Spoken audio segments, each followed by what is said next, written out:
It sure was a good thing that I had my shield to protect me from all of those darts that Lincoln was shooting at me.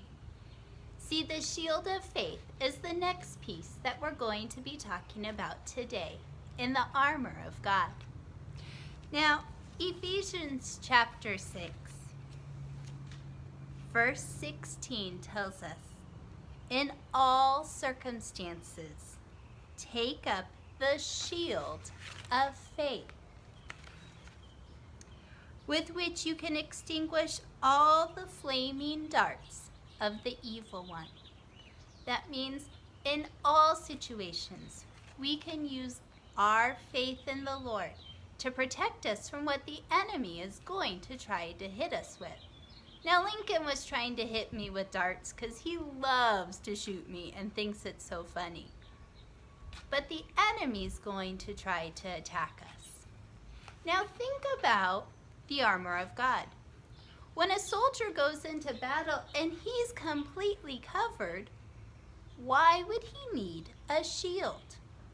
You see, every piece of armor has some area of weakness, and the shield serves to protect the soldier from any of those areas of weakness. It says, a shield can protect by giving an extra level of protection. But the shield of faith is nothing without God's power. See, we can't see God, but we know that He is there.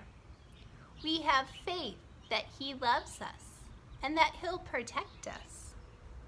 The Bible is full of stories that tell of God's faithfulness or tell of people who had to have faith in God. Think about David going up against the giant Goliath. David had to have faith that God was with him. Or think about Esther going before the king. She could have been killed for going without an invitation.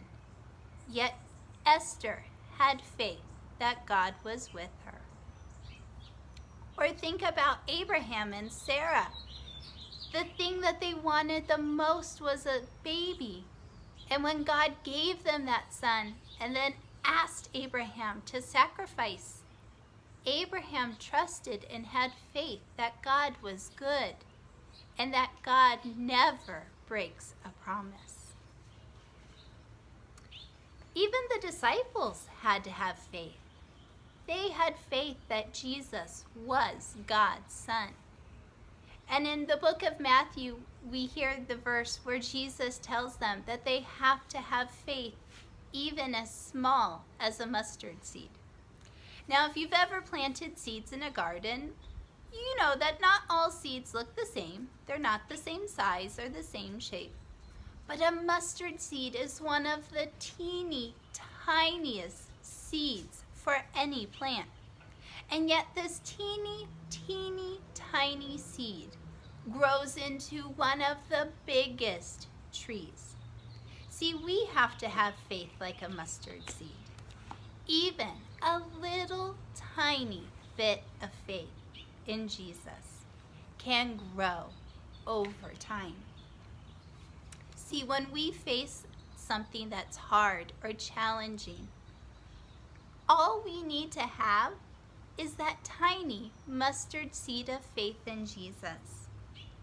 And when He is good and loving, we know that He is there with us. And He proves His faithfulness to us. And so the next time we face a difficult situation, we can take that little tiny mustard seed of faith and it can grow and flourish. See, as we get to know Jesus more and more, our faith in Him continues to grow more and more. And it's easier each time we face something difficult to trust Him because He has proved that He is faithful and loving. So our faith is simply this.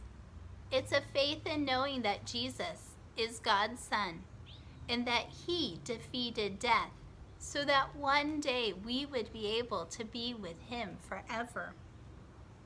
See, we can't see him, but we have faith, and we know that this is true. So, we need to grab our shields and run into battle, knowing that our God is good, and he will help to defend and protect us against the sin that the enemy wants us to do, and against the lies that the enemy wants us to believe. All we have to have is our shield of faith.